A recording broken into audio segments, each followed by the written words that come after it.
오늘 하나님께서 저희들에게 주신 말씀은 사도행전 3장 1절에서 10절까지의 말씀입니다. 제가 하나님의 말씀을 봉독하겠습니다. 제9시 기도 시간에 베드로와 요한이 성전에 올라갈새 나면서 못 걷게 된 이를 사람들이 메고 오니 이는 성전에 들어가는 사람들에게 구걸하기 위하여 날마다 미문이라는 성전문에 두는 자라. 그가 베드로와 요한이 성전에 들어가려 함을 보고 구걸하거늘 베드로가 요한과 더불어 주목하여 이르되 우리를 보라 하니 그가 그들에게서 무엇을 얻을까 하여 바라보거늘 베드로가 이르되 은과 금은 내게 없거니와 내게 있는 이것을 내게 주노니 나사렛 예수 그리스도의 이름으로 일어나 걸으라 하고 오른손으로 잡아 일으키니 발과 발목이 곧 힘을 얻고 뛰어서서 걸으며 그들과 함께 성전으로 들어가면서 걷기도 하고 뛰기도 하며 하나님을 찬송하니 모든 백성이 그 걷는 것과 하나님을 찬송함을 보고 그가 본래 성전 미문에 앉아 구걸하던 사람인 줄 알고 그에게 일어난 일로 인하여 심히 놀랍게 여기며 놀라니라. 아멘. 이것은 하나님의 말씀입니다. 제가 잠시 기도하고 저희 말씀 나누도록 하겠습니다.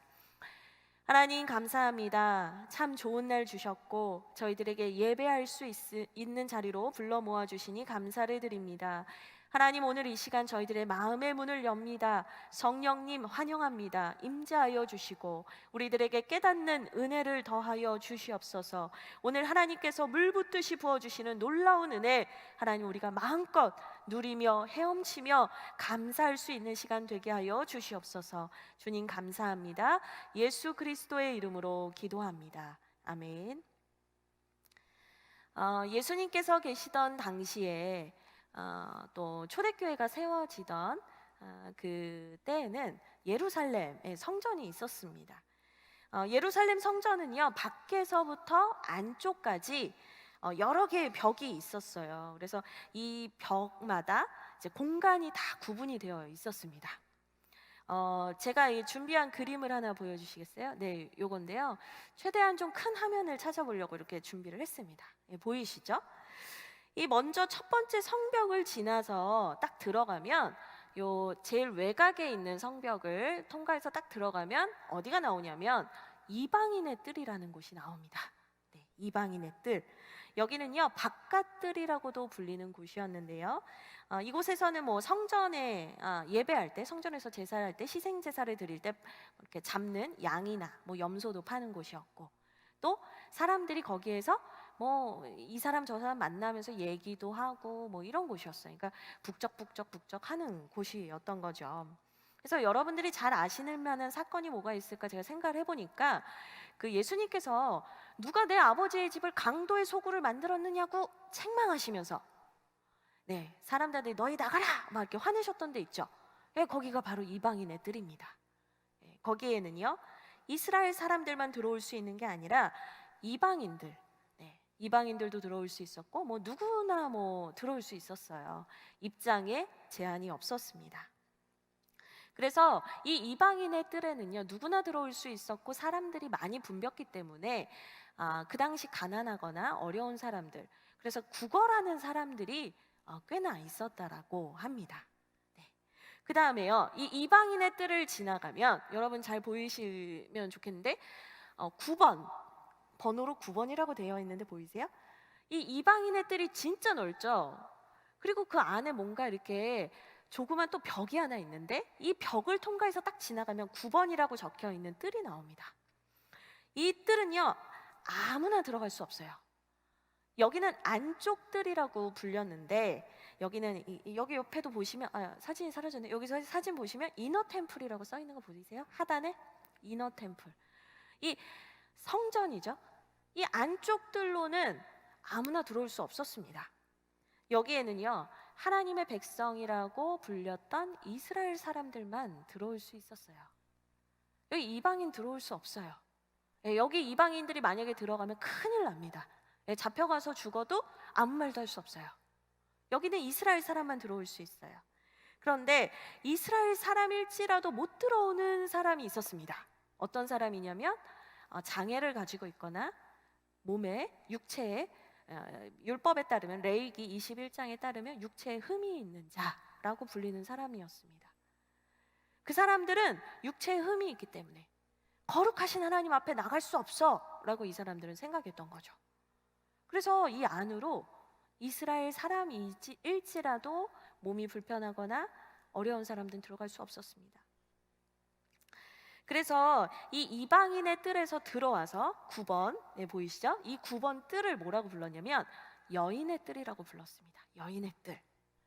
왜 여인의 뜰이지? 이상하다 이렇게 생각할 수 있죠. 왜 여인의 뜰이라고 불렸냐면 여기는 이스라엘 사람들 남자든 여자든 다 들어갈 수 있는데 이제 뭔가 감이 좀 오기 시작하세요? 여기는 여자는 여기까지밖에 못 들어가 이런 의미입니다.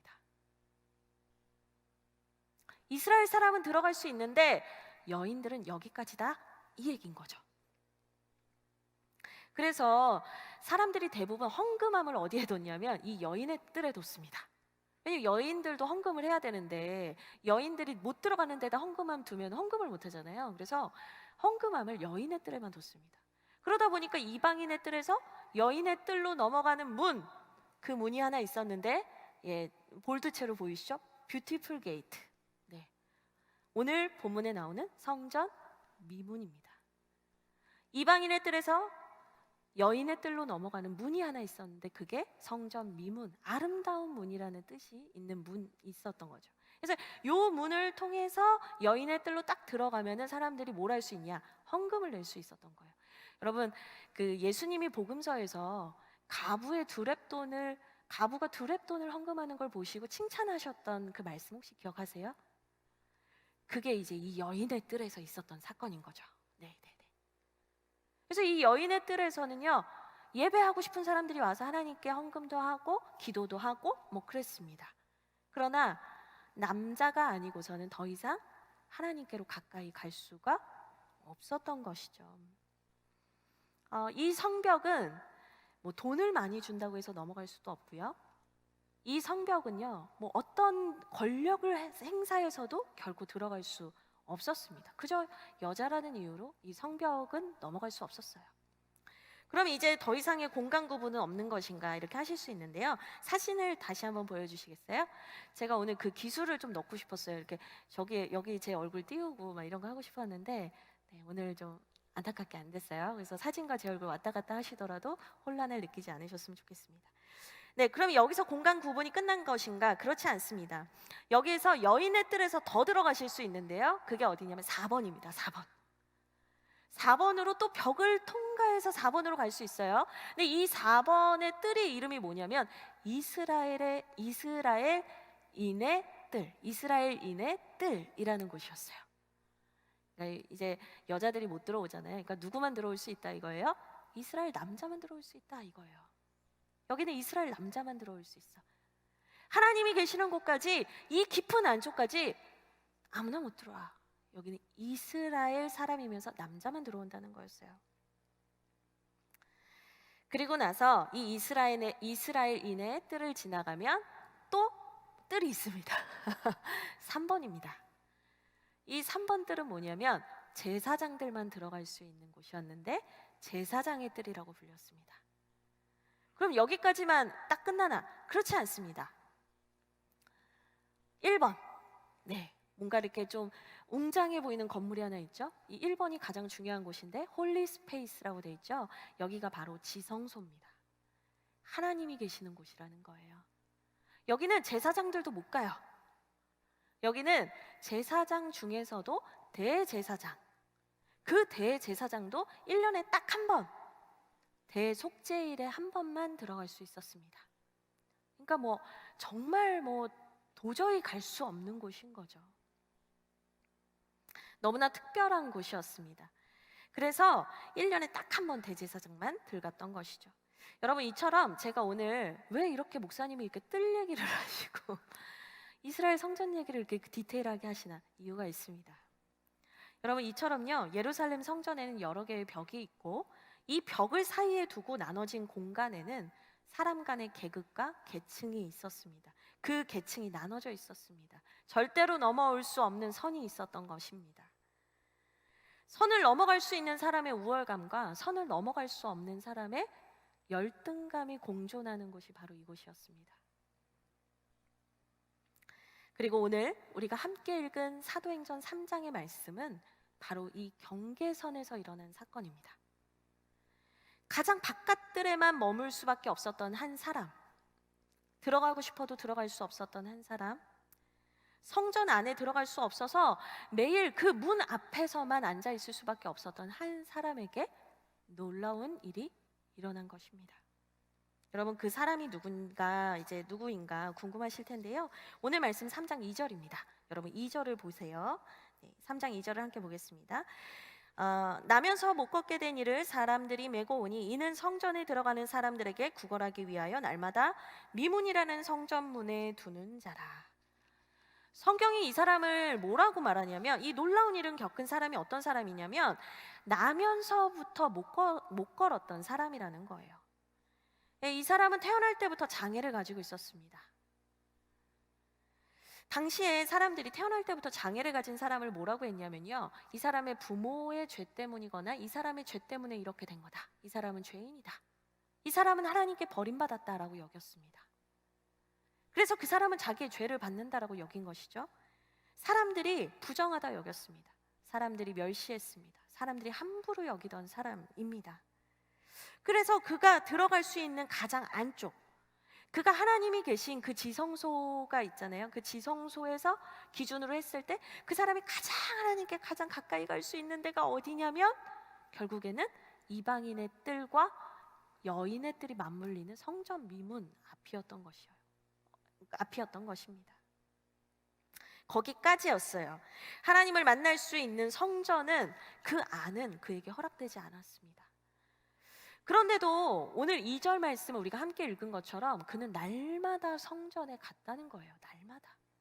날마다 성전에 갔대요. 사실 가봤자 하나님 만날 수 없잖아요. 하나님의 은혜를 경험할 수 없잖아요. 그런데 그는 계속 갔어요. 2절 말씀을 보니까 그가 간 이유는 하나입니다. 구걸을 하기 위함이었다라고 얘기하고 있습니다. 결코 성전 안으로 들어갈 수는 없지만 헌금을 준비해서 헌금을 하나님께 드리러 가는 사람들의 그 은혜라도 조금 받으려고, 동전 한 입이라도 받으려고 그는 매일 쉬지 않고 그 성전 앞까지, 성전 미문 앞까지 갔던 것입니다. 여러분, 한번 이 사람의 인생을 생각해 보시면 좋겠어요. 여러분 한번 생각해 보세요. 상상해 보세요. 이 사람의 입장을 생각해 보세요. 참 안타깝고 마음이 너무 아프지 않으세요? 이 사람은요, 태어날 때부터 자기가 어떻게 할 수 없는 고통과 아픔을 그냥 가지고 태어난 거예요. 내가 태어나 보니까 나는 못 걷는 거예요. 나를 돌봐줄 사람이 없는 거죠. 아무 이유도 모른 채 사람들이 자꾸 나한테 죄인이라고 해요. 평생 누군가의 도움 없이는 살아갈 수 없어요. 내가 왜 살아야 하는지 그 이유도 알지 못하겠어요. 그저 하루하루를 살아갈 뿐입니다. 그냥 되는 대로 하루하루를 살아갈 수밖에 없는 사람인 거예요.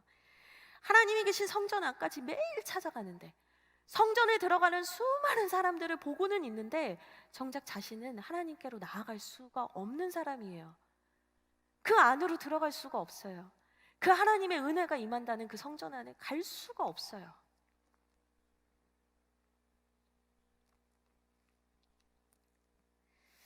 하나님을 만나고 싶어도 만날 수 없고, 사람들이 던져주는 그냥 동전 몇 입에 만족하면서 살아가야 하는 참으로 안타까운 사람입니다.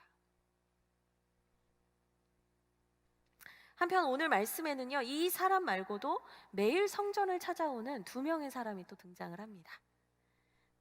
바로 예수님의 제자 사도 베드로와 요한입니다.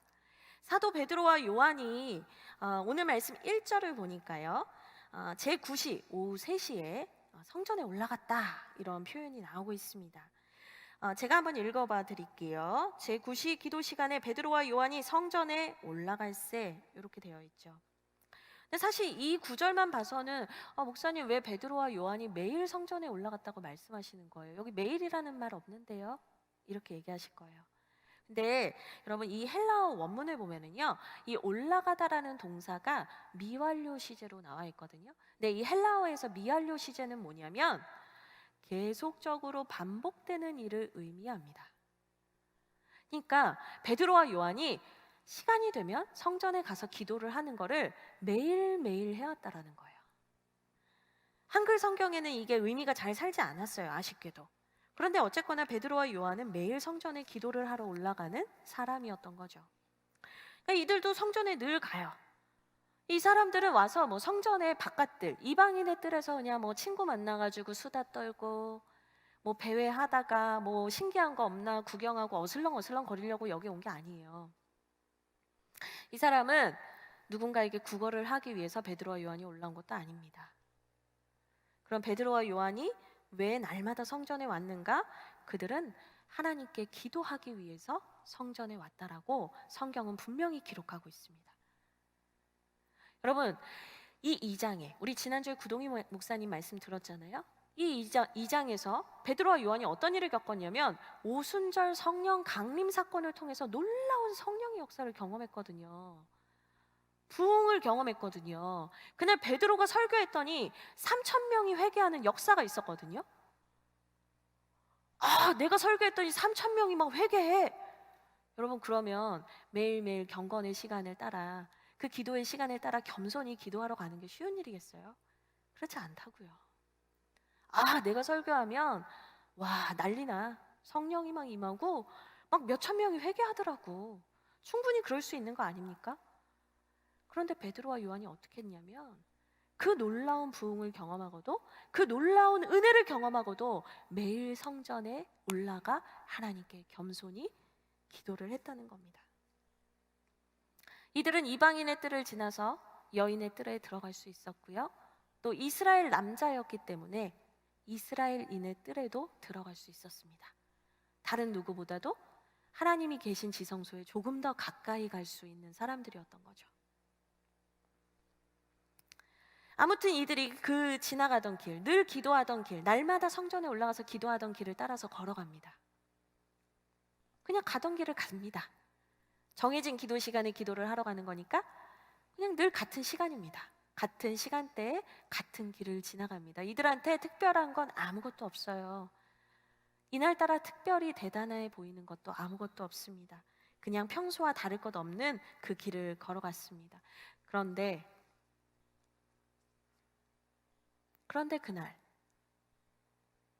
그들이 성전에 기도하러 가던 그때 베드로와 요한의 눈에 한 사람이 보였습니다. 오늘 말씀 3절과 4절입니다. 제가 읽어드릴게요. 그가 베드로와 요한이 성전에 들어가려 함을 보고 구걸하거늘 베드로가 요한과 더불어 주목하여 이르되 우리를 보라 하니.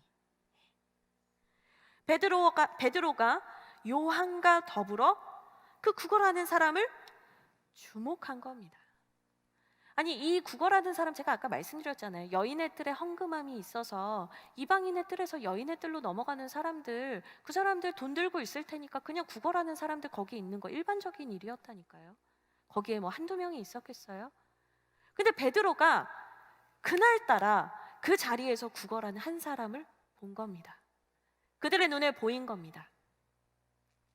성경은 베드로와 요한이 그 사람을 주목하여 보았다라고 기록을 하고 있는데요. 이 주목해서 봤다라는 것은 뭐냐면 단순히 그냥 자세히 본 게 아닙니다. 여기 누가 앉아있나 보자 이렇게 본 게 아니에요. 그냥 저기 저 친구 앉아있구나 이렇게 제가 막 지금 뚫어져라 보듯이 그렇게 본 게 아니라고요. 여기서 주목해서 봤다라는 것은 뭐냐면 단순히 보여지는 겉모습을 본 것이 아닙니다. 하나님만 보실 수 있는, 성령이 아니고선 볼 수 없는 그 사람의 내면, 그 한 사람의 중심, 그 한 사람이 숨기고 숨겨왔던 그 영적인 갈망을 하나님께서 보게 하신 겁니다. 베드로와 요한이 인간의 눈으로 본 것이 아닙니다. 성령의 눈으로 본 겁니다. 하나님께서 보게 하신 것을 본 겁니다. 하나님께서 멈춰서서 이 사람을 주목하라 말씀하시는 그 성령의 음성에 민감하게 반응해서 그 사람을 주목하여 본 것입니다. 성령께서 그들의 눈을 여셔서 구걸하고 있는 아무도 주목하지 않는 한 사람을 보게 하신 것입니다. 성령께서 이 두 명의 사도의 눈을 여셨습니다. 그리고 앉아서 구걸하는 이 사람을 통해서 행하실 하나님의 일을 깨닫게 하셨습니다. 그것은 못 걷던 평생, 나면서부터 평생 못 걷던, 여러분 4장 22절에 보면 그 사람이 몇 살이라고 나오냐면 40세라고 나오거든요. 40년 동안 한 번도 걸어본 적 없었다. 그 사람을 고치시고 그 사람을 살리시고 새 일을 행하시겠다라는 것을 베드로와 요한에게 알려주신 것입니다. 하나님의 영광을 드러내고자 하신다는 것을 이 두 사도의 눈에 보여주신 거예요. 그래서 그들이 그 사람을 주목하고 나서 이렇게 말합니다. 우리를 보라. 우리를 보라. 우리를 보라. 사실은 우리를 보라고 말했지만 우리 안에서 역사하시는 하나님을 보라 얘기한 겁니다. 우리 안에서 역사하시는 하나님을 보라. 그 사람은 그저 동전이라도 얻을까 해서 그냥 고개를 슬그머니 올립니다. 베드로와 요한을 봅니다. 도대체 얼마나 주려고 이래? 이런 눈으로 봅니다. 그러나 베드로와 요한은 성령의 눈으로 그 사람을 보고 있습니다. 그리고 베드로가 성령의 입으로 그 사람에게 이렇게 말했습니다. 은과 금은 내게 없거니와 내게 있는 것을 내게 주노니 나사렛 예수 그리스도의 이름으로 일어나 걸으라. 할렐루야. 말씀하신 거예요. 내게 있는 것은 예수 그리스도의 이름뿐이다. 은과 금은 줄 수 없지만 내게 있는 것을 너에게 준다. 나사렛 예수 그리스도의 이름으로 걸어라. 선포한 거예요. 능력의 말씀, 그 능력의 이름을 선포한 거예요. 여러분 근데 지금 여기가 어딘 줄 아세요? 제가 아까부터 사진 계속 보여드렸잖아요. 여기 예루살렘 성전이에요. 이 예루살렘 성전에 있는 높디 높으신 분들, 서기관, 제사장, 대제사장, 그 사람들이 불과 몇십 일 전에 예수님 십자가에 못 박혀 죽게 한 사람들 아니에요? 예수님 끌고 가서 때리고 예수님 죽인 사람들이잖아요. 근데 그 사람들이 지금 바글바글한 성전에서 베드로하고 요한이 나사렛 예수 그리스도의 이름으로 명하노니 너 일어나 걸어라 말한 거예요. 여러분 이거는요, 누가 옆에서 들었잖아요? 제사장이 들었잖아요? 당장 돌로 베드로와 요한을 쳐 죽여도 아무 할 말이 없는 상황이에요. 그러니 뭐예요? 성령께서 베드로의 입을 통해서 하게 하신 말씀인 거예요. 성령께서 오늘 이 사람을 치유하시고 구원하시는 역사를 보여주시려고 시작하신 일인 거예요. 근데 그거에 베드로가 반응한 거죠. 베드로가 선포한 거죠. 또 여러분 여기가 어디예요?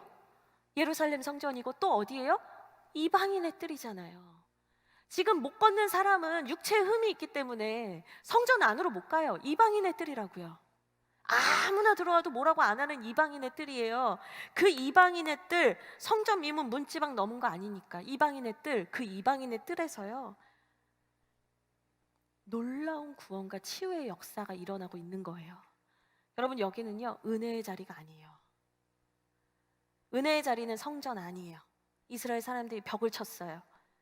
하나님을 만날 수 있는 곳은 여기 안밖에 없어. 하나님의 은혜를 경험할 수 있는 곳은 이 안밖에 없어. 여기 밖에 있는 사람들 놀다 가세요. 당신들은 은혜 못 받으니까. 이랬던 곳이라고요. 근데 그 은혜에서 제외됐던 이방인의 뜰에 예수 그리스도의 이름의 권세로 새 일이 시작이 된 거예요. 하나님의 구원의 역사가 시작이 된 거예요. 예수 그리스도의 이름이 울려 퍼진 거예요. 베드로가 앉아있던 사람의 오른손을 잡아서 일으켰어요. 일어나 걸으라 말만 한 게 아니에요. 그 사람의 손을 일으켰어요. 잡아서 일으켰어요. 그곳 가운데 하나님의 은혜가 임했고 성령의 역사가 나타났어요. 평생 걷지 못했던 사람의 발과 발목에 힘이 들어가고 그가 걷고 뛰기 시작했어요. 놀라운 일이 일어난 거예요. 놀라운 일이 일어났어요. 하나님의 이름, 그 아들 예수 그리스도의 이름, 그분의 권세로 하나님의 은혜가 없던 그 자리에도 가장 완전하고 완벽하게 임하게 된 것입니다. 하나님의 은혜가, 축복이 그 가운데 임했습니다. 그 이름의 능력으로 성령 하나님이 가장 멸시받고 비참한 인생 가운데 찾아와 주셨어요. 하나님의 강력한 임재가 나타났어요. 예수 그리스도의 이름 앞에 그 벽을 켜켜이 쳐놓고 너는 여기 못 들어와, 너는 여기 못 들어와, 너는 여기 못 들어와, 계급을 쳐놨던 그 모든 벽들이 무의미하게 된 거예요. 예수 그리스도의 이름 때문에. 그 예수 그리스도의 이름 때문에 사람들이 만들어 놓은 그 켜켜이 벽들이요, 다 의미 없게 됐어요. 이방인의 뜰에도 하나님의 은혜가 임하는구나.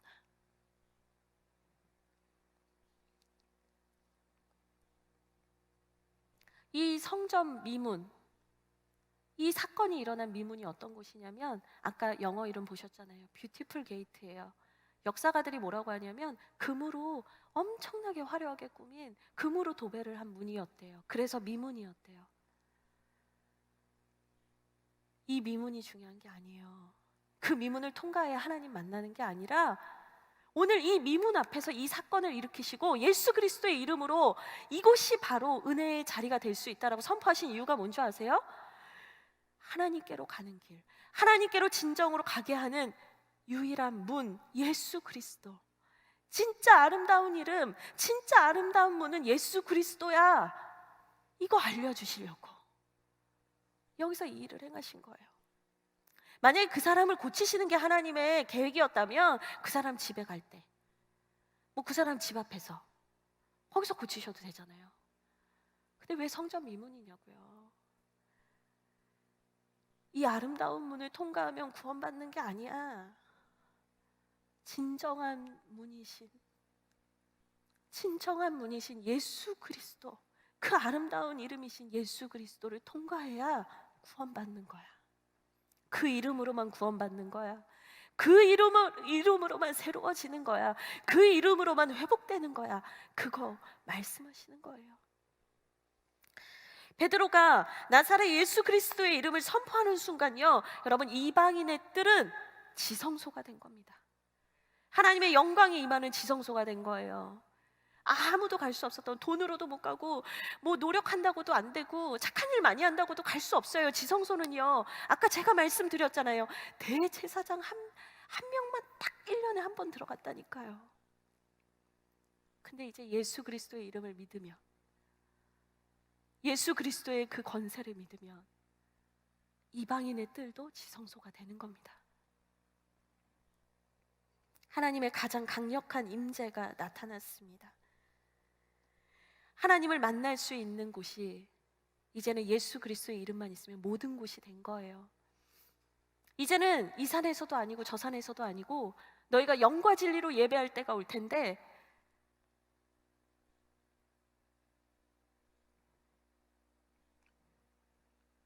내가 이 일을 위해서 왔다.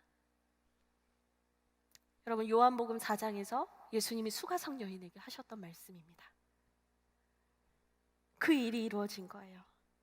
예수님께서 십자가에서 달려 죽으셨을 때 성소, 지성소의 휘장이 위에서부터 아래로 찢어졌는데, 이제는 하나님께서 이 길이 너희들 못 오던 길이었는데 예수만 믿으면 이 길이 열려! 라는 의미로 지성소의 휘장을 위에서 아래로부터 쭉 찢으셨잖아요. 그 사건이 지금 오늘 성전 미문 앞에서 예수 그리스도 이름 앞에, 그 권세 앞에 일어난 거예요. 회개와 죄사함의 은혜가 임한 겁니다. 성령이 임했습니다. 구원의 역사가 임한 겁니다. 새로운 길이 열렸습니다. 불가능한 일이 가능하게 된 겁니다. 아무도 상상할 수 없었던 일이 일어났습니다.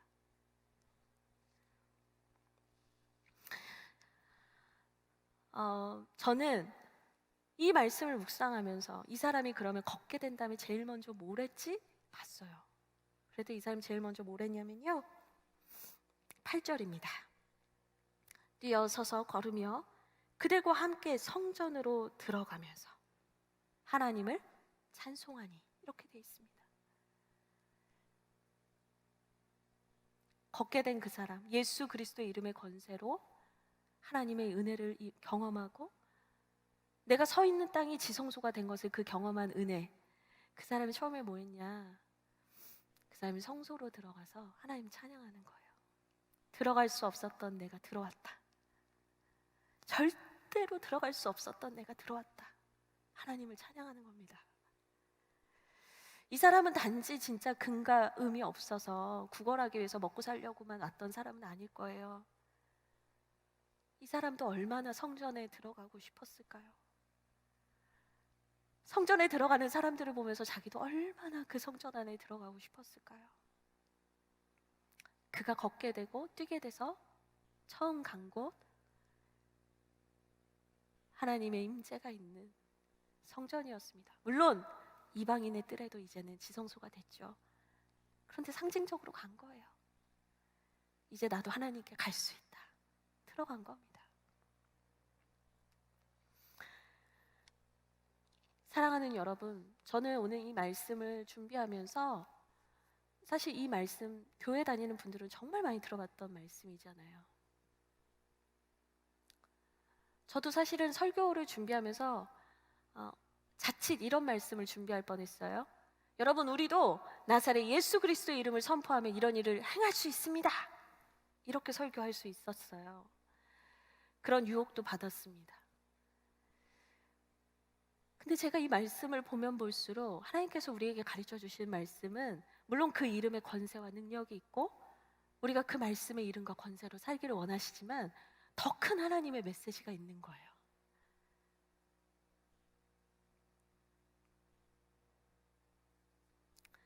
그것은 하나님께서 여러분에게 너가 권세와 능력으로 이런 것들을 해, 이런 것들을 해, 이런 것들을 해, 그 말을 하기 이전에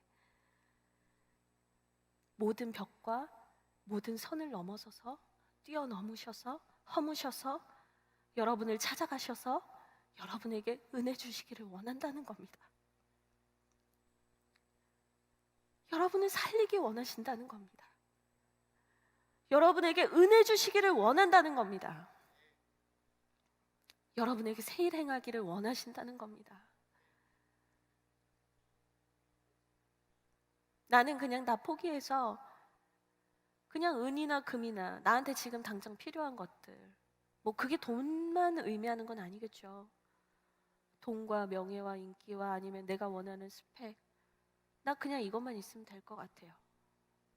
무기력하게 살아가고 있는 우리들 있잖아요. 매일 예배 드리러 오잖아요. 우리는 이제는 뭐 예루살렘 성전 시대 아니니까 이 성전 안까지도 들어오잖아요. 교회 안까지 다 들어오잖아요. 근데 막상 우리는 하나님과는 멀리 떨어져 있어서 그 성전 뜰만 밟고 가는 우리이지 않습니까?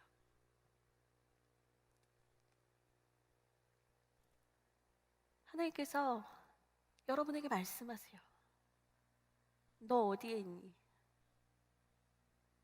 너 성전 뜰에만 밟고 있는 거야? 너 그냥 그 문 앞에 있는 거야? 너는 그냥 은이나 금만 주면 괜찮다고 그러고 있니? 근데 말이야, 나는 너에게 새 일을 행하기 원해. 나는 너를 살리기 원해. 내 아들 예수 그리스도 그 아들의 생명으로 산 너를 나는 널 둘 수가 없어. 난 너를 회복하기를 원해. 여러분, 여기에서 베드로가 나사렛 예수 그리스도의 이름으로 일어나 걸으라고 했잖아요. 여기 많은 의미가 있어요. 여러분, 나사렛이라는 게 뭐냐면 예수님이 어릴 때 사셨던 동네잖아요. 예수님이 100% 인간이셨다라는 걸 말하는 거예요. 우리의 연약함을 아신다는 거예요. 우리의 아픔을 아시는 분이라는 거예요. 그리스도는 뭐예요? 구원자라는 거예요. 하나님의 기름 부으심을 받았다는 거예요. 하나님의 아들이라는 거예요. 100% 하나님이라는 거예요. 100% 인간이면서 100% 하나님이셨던 그 분의 이름으로 명한다. 우리의 아픔을 아시지만 우리의 아픔을 그냥 공감하는 데서 멈추지 않고 우리를 그냥 그 자리에 두실 수 없는 예수 그리스도의 이름으로 명한다. 일어나 걸어라. 나사렛 예수 그리스도의 이름으로 일어나 걸으라는 겁니다. 하나님께서 여러분에게 지금 찾아가세요. 여러분의 서 있는 곳이 이방인의 뜰이어도 상관없어요. 여러분이 절대 그 벽을 넘어설 수 없고 문을 넘어설 수 없어도 상관없어요. 하나님께서 하실 거거든요. 하나님께서 여러분에게 은혜 주시길 원해요.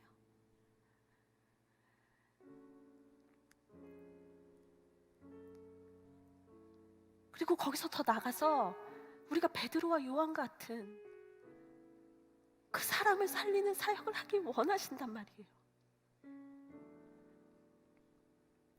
오순절 성령 강림 사건에 취해가지고 교만해져가지고 그래 내가 잘났지 이런 사람 아니라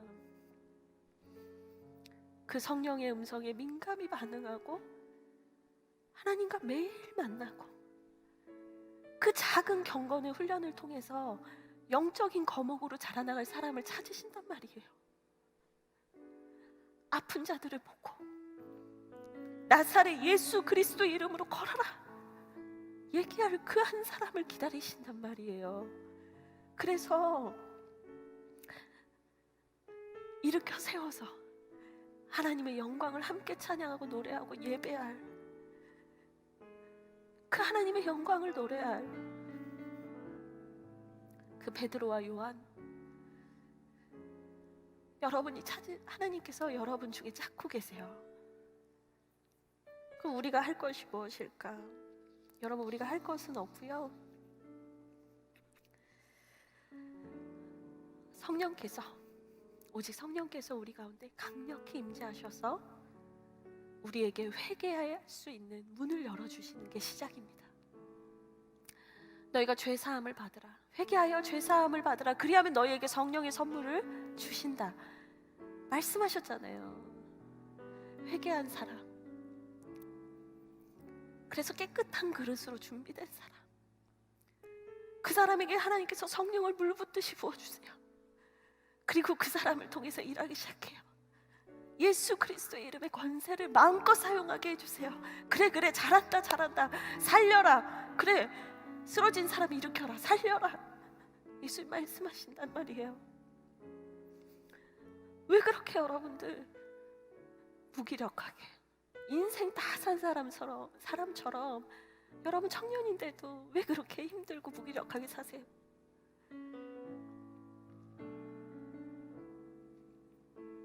오늘 내가 성전 미문에 있는 사람과 같다라고 느껴지신다면 여러분 두려워하지 마시고 하나님의 은혜를 구하십시오.